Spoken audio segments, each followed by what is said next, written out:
Good morning, dear students. In this video, I will continue with this important poem, Abou ben Adhem.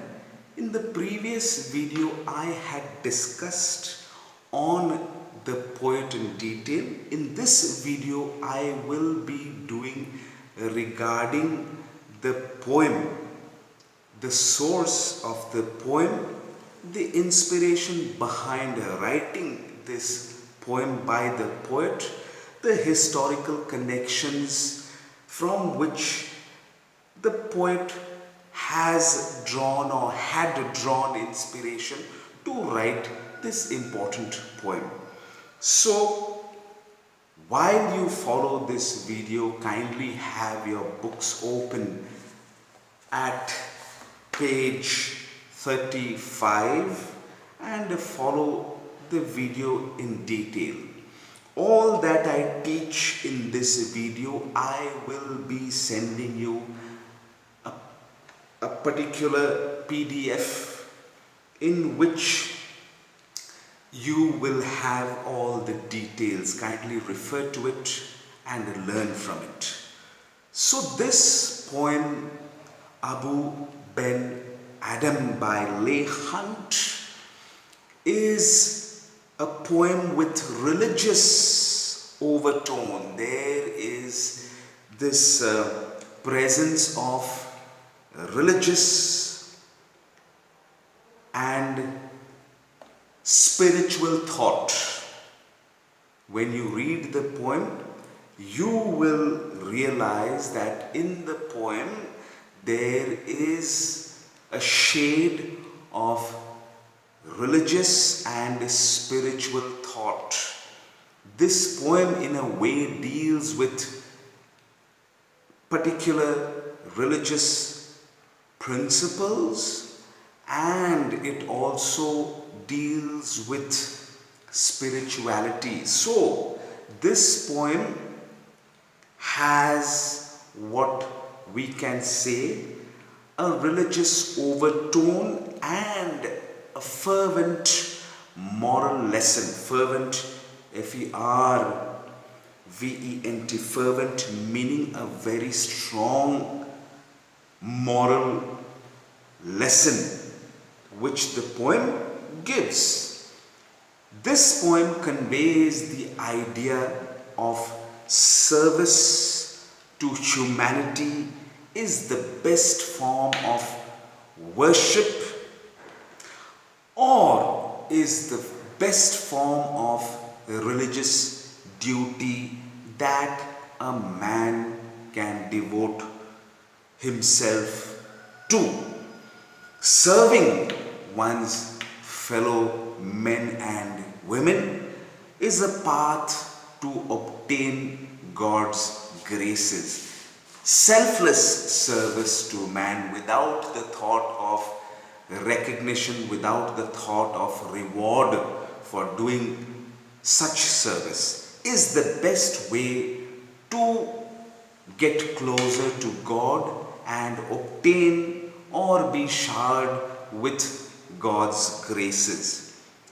Next, gentlemen, the poem in this important poem which you are to prepare for ICSE, it is through love the poet tries to convey the message that it is through love and care for our fellow human beings that we can receive the love of God and truly worship Him.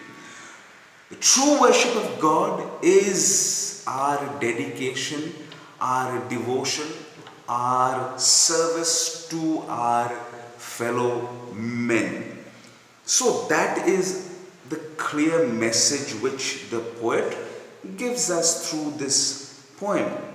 Now, according to history, this particular person or individual on whom the poet is based, Abou ben Adhem, he was also known as the Sufi saint, and his name was Ibrahim bin Adhem.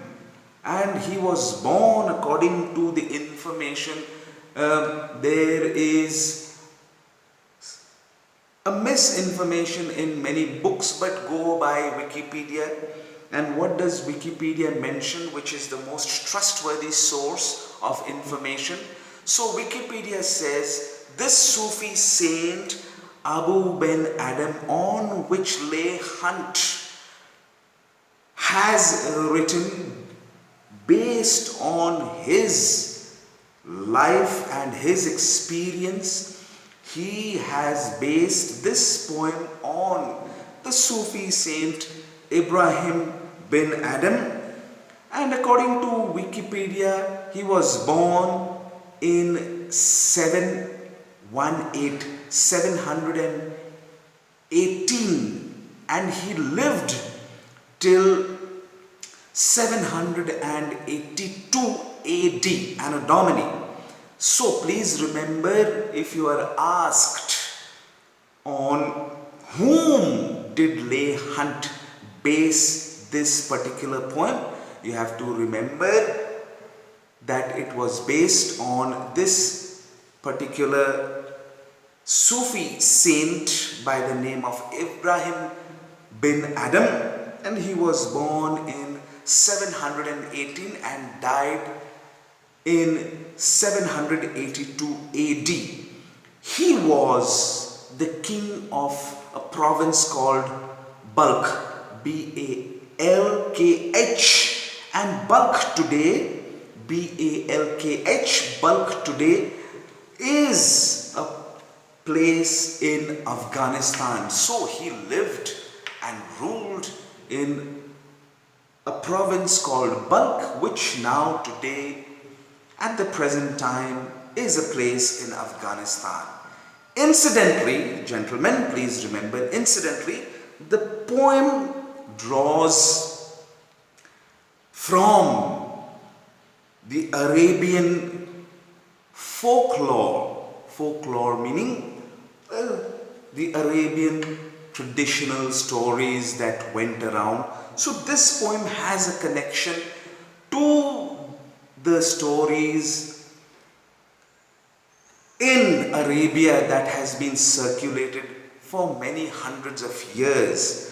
So incidentally, the poem also draws from the Arabian folklore, where in the Islamic month of Naus Sha'aban, God takes, the word is, in Islam they believe that during the holy month of fasting and penance meaning to ask for forgiveness for one's sin, in Islam the Muslims, they fast and they do penance for 40 days, preparing themselves to be accepted as God's people, to be accepted by God as His followers.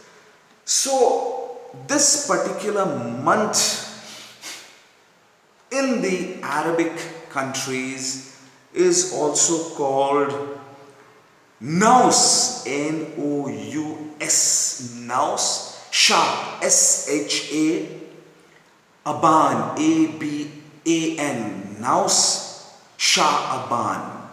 During this month, God takes His golden book and He writes down all the names of people who are dear to Him, and He would be calling them to heaven next year. So He takes down the names of all those people who have been good, who have served their fellow men and women, who have led their lives following the principles that God, Allah, had given.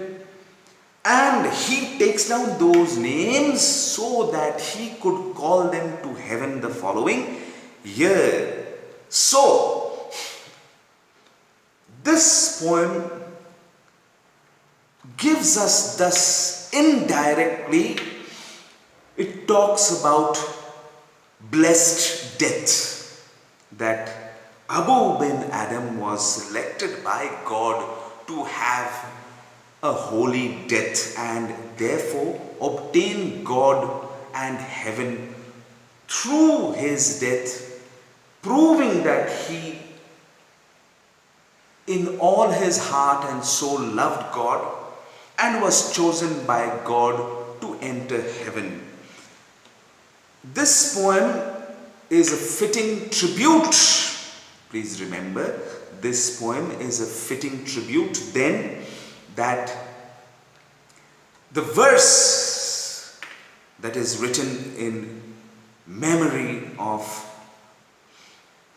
Abu bin Adam says that in this poem, if you go through this line, it is a fitting tribute to this great man who led a holy life. And what is the line? The line is, he asked Abu bin Adam in the poem, when you read, when he had found the angel in his room, he was taken aback, he was surprised, and out of curiosity, when he had asked the angel as to what the angel was doing with that book of gold in his hand, the angel had replied, saying in a very calm voice that he was actually taking down the names of people who loved God.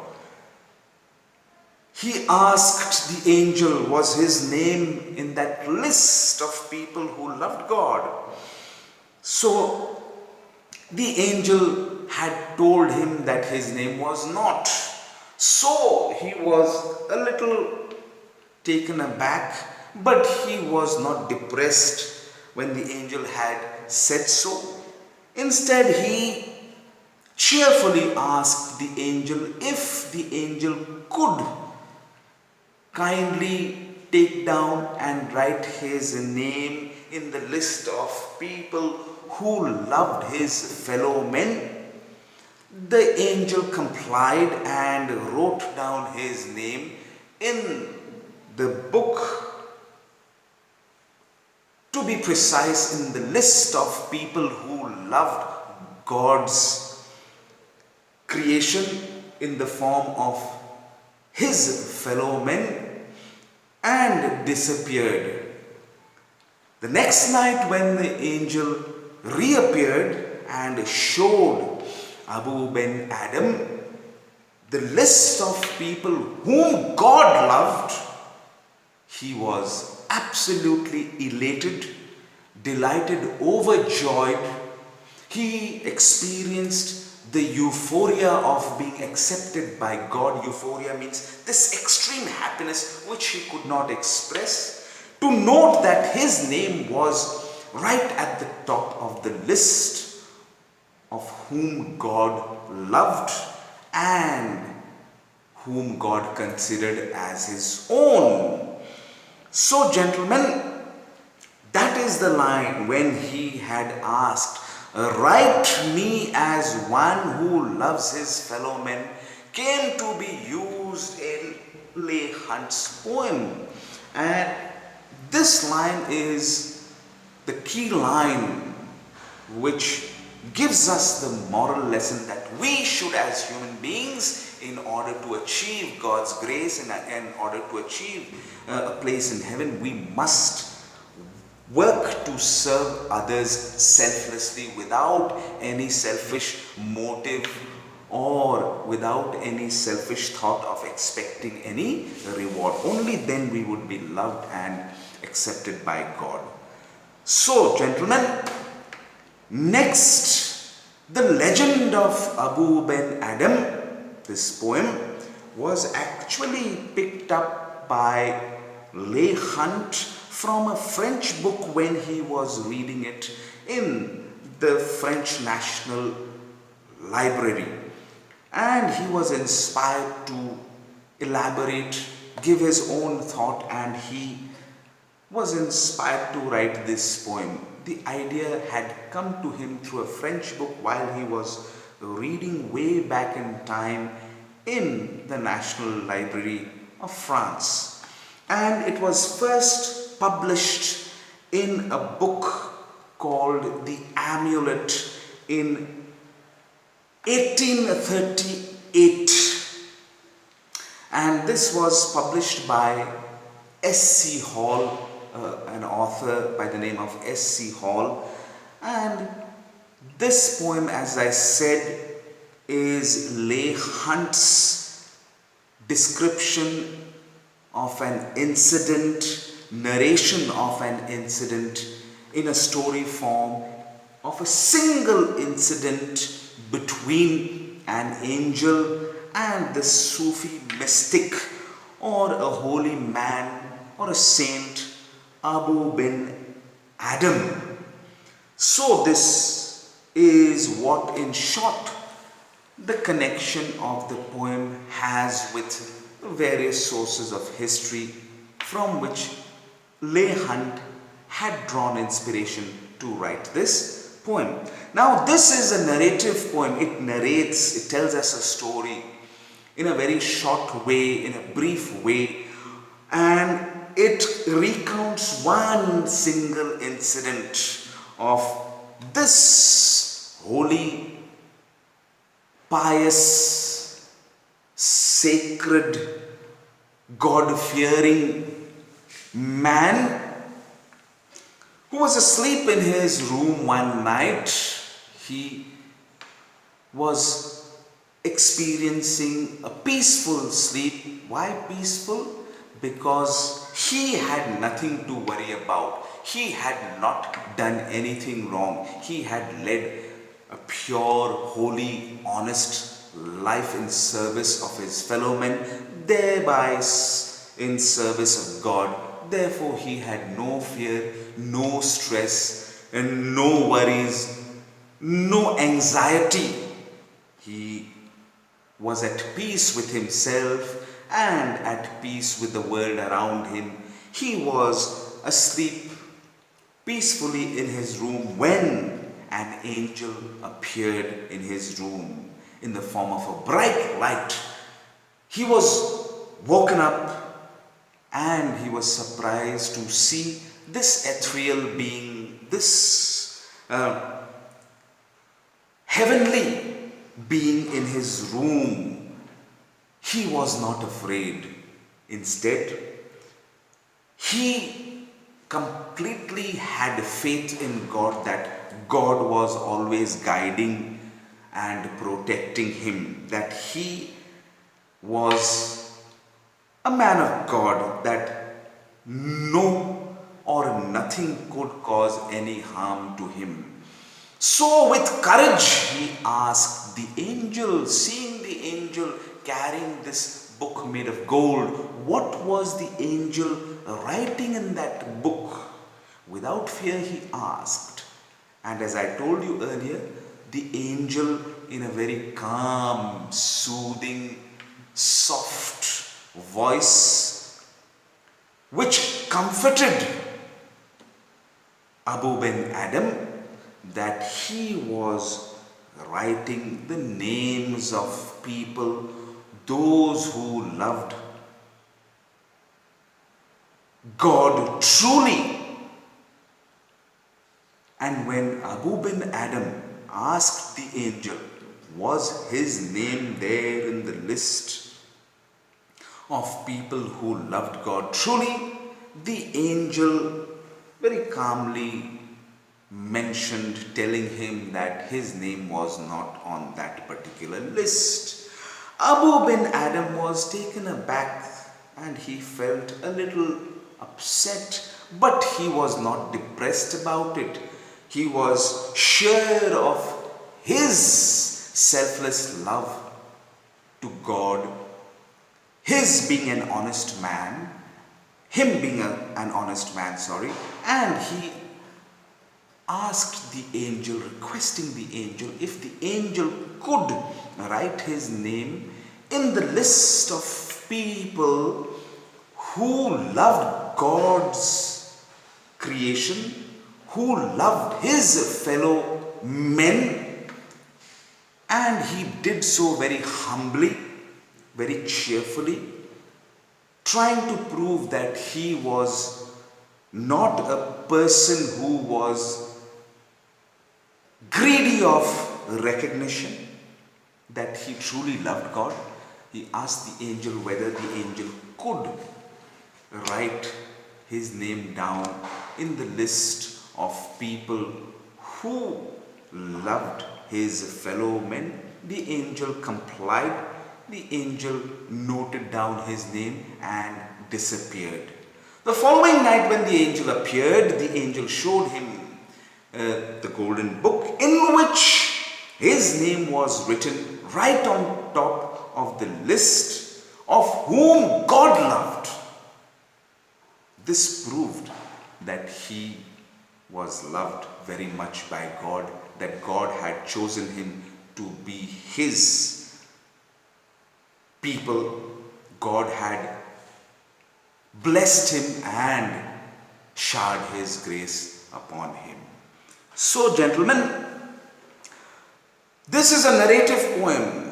Please remember, it is narrating a story. The poet is narrating a story, a small, single incident, and it is in a form of a parable. Parable means a short narrative story with a moral lesson. Please remember, if you're asked what is a parable, the poem is in the form of a parable, a narrative poem in the form of a parable. A story is told describing a single incident, but it has a very strong moral lesson.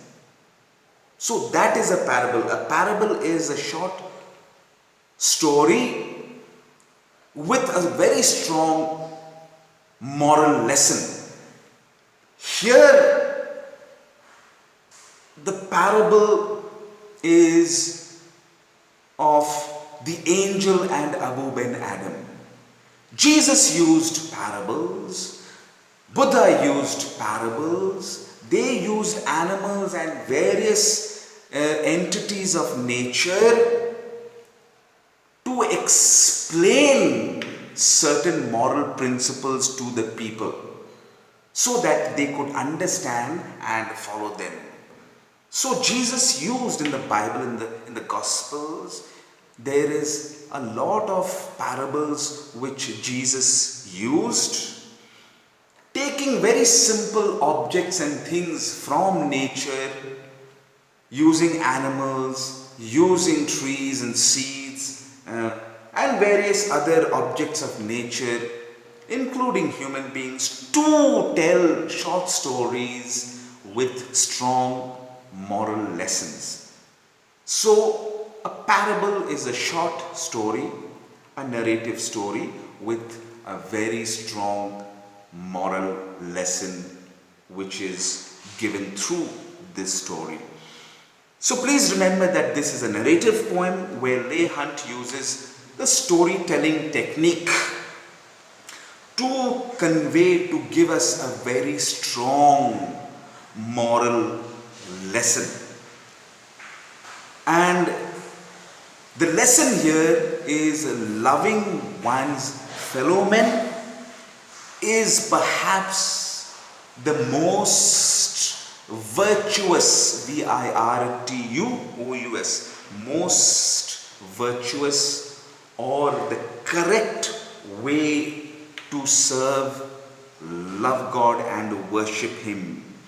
If not at par, this is the best way to love the Almighty God, our Creator and the Creator of everything that we see around us. So, gentlemen, Ibrahim, this saint on whom this poem is based, Ibrahim bin Adhem gave up. Please remember that he in his time had given up all the luxuries of his palace. He was going on a hunting trip one day and he had heard a voice. Just like the Christian saint, this particular Christian saint was the Catholic Roman Catholic Saint Francis of Assisi. He had heard God's voice, just like this Sufi saint on which the poem is based, Abou ben Adhem. He had heard God's voice while he was riding on his horse on a hunting trip, and God told him to give up everything, all the luxuries of his palace, and go and serve his fellow men, the downtrodden, the poor and the sick. He immediately realized his mission and purpose of life.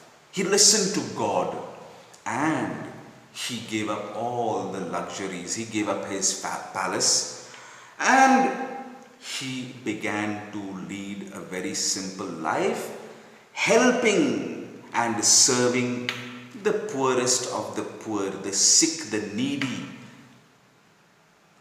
And doing this, he obtained this holiness which made him a saint and which made him to be accepted by God. So please remember this, gentlemen. And this particular story that I told you about Ibrahim bin Adhem and the incident of God appearing to him on a particular hunting trip is mentioned in this particular book called Tabaqat, T-A-B-A-Q-A-T,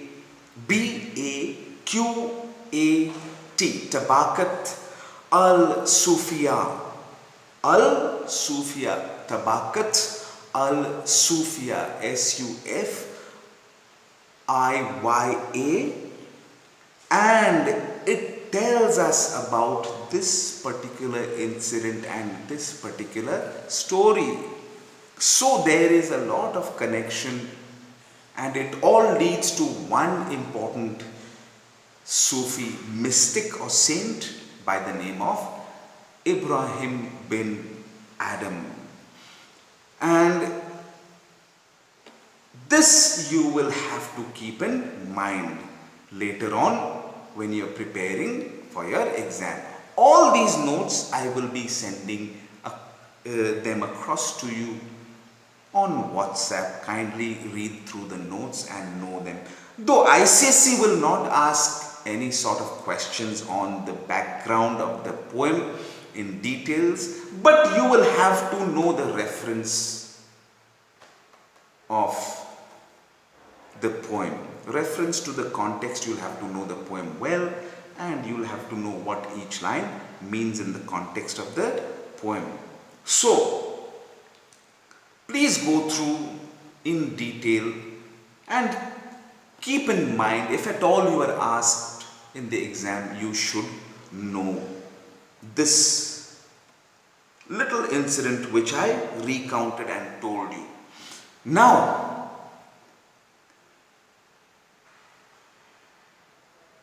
the next important thing that you will have to remember is that this particular saint had truly served the sick, the needy and the poor, and that is why he was declared a saint for all that he had done for his people. By serving his people, he had obtained the graces of God. So the poem consists, again I repeat, the poem consists one single incident involving Abou ben Adhem, a religious person. You could mention a Sufi mystic, a Sufi saint, Ibrahim Abou ben Adhem, and you need not strictly mention that, but you can mention in the exam if you are comfortable with and if you have learned. So one night I told you exactly what happened. An angel appeared while he was asleep. He found the angel writing something in a golden book. He questioned the angel. The angel answered that he was writing the names of people who loved God. He was curious to know whether his name was mentioned in that list, when the angel calmly denied that his name was not mentioned. He was taken aback. He felt a little low but not completely depressed. Uh, he was not a man who was looking for recognition. He asked the angel in a very humble way to kindly note his name down in the list of people who loved his fellow men, and the angel very calmly agreed to do so. He noted down his name and disappeared. The next night, when the angel reappeared and showed him the golden book in which the list of names of whom God loved was mentioned, and his name was right on top. So Abou ben Adhem was overjoyed, elated, euphoric, and his happiness knew no bounds. This proved that service to humanity, service to one's fellow human beings is the best form of worship, is the true form of worship of God, and is the best path to obtain God's graces and blessings. So he was truly blessed for serving his fellow men and women. So you can, as young men and children, you should also give a thought to leading a holy, to leading a pure life, just as Abou ben Adhem had done. Find solace and peace in spirituality, not chase a materialistic life and tire yourself thinking of how rich you are going to get in future, how successful you will be with all the material wealth. That is why ICSC has prescribed this poem. Now the main points to come before I end. What are the main points? The first and the most important thing that you are to remember what the poem contains is, number one night an angel appeared in Abou ben Adhem's room while he was peacefully sleeping. Next is, Abou was not discouraged. Abou was not afraid of the angel. He was an honest man. He led a very simple, straight life. So he was not afraid of the angel. He courageously asked the angel what the angel was doing with a book of gold, made of gold, in his hand. The next, the angel replied that he was writing in the book of gold and preparing a list of people, those who loved God. So he, out of curiosity, he knew that he had given his life in service to God. He asked whether his name was mentioned. So first point is, one night the angel appeared in his room. Next, Abou, seeing the angel, asked what was the angel writing in the book of gold that he carried. The angel replied that he was writing the names of those who loved God. Next, what happened in the poem that you have to remember. The next point is, Abou came to know that his name was not mentioned in the list when the angel told him so. He requested the angel very calmly and humbly if the angel could write down his name in the list of people, those who loved his fellow men. The angel agreed and did so. Writing down his name, he disappeared. The next night, the angel reappeared, and he learnt from the angel, seeing in the book of gold, that his name was right on top of the list of people whom God loved, whom God had chosen, and whom God had decided to reward by allowing an entry to heaven. And his name was right on top of that list. So this proves that service to one's fellow men is the best form of worship of God, is the true worship of God, and selfless service to one's fellow men, not with the idea to get something out of it, not with an idea to expect a reward, but selfless, doing it without the, without the motive of having anything in return or getting back anything in return. And I told you, you have to remember that this is in a parable form, in a short story form, with a very strong moral lesson. And the angel and this Sufi saint is used as characters in this story. One single incident in the life of Abou bin Adhem has been described to bring out the moral lesson that we must learn through this poem. So, gentlemen, what is the moral that this story gives us, this poem gives us? That the true worship of God is our selfless service to our fellow human beings. If only we truly serve our fellow human beings, will we be able to obtain the graces and blessings of God. That is the simple moral lesson which this poem gives us. So please remember this important moral lesson. So, gentlemen, this is in brief about, in short as possible, about the poem. So please go through the video, go through the information. All that I have said is mentioned in the PDF. Learn from it, refer to it, and prepare well for your exam. Thank you. In the next video, I will be discussing each line in detail and explaining to you everything that needs to be known, everything that you need to know regarding the entire poem. So, thank you, gentlemen.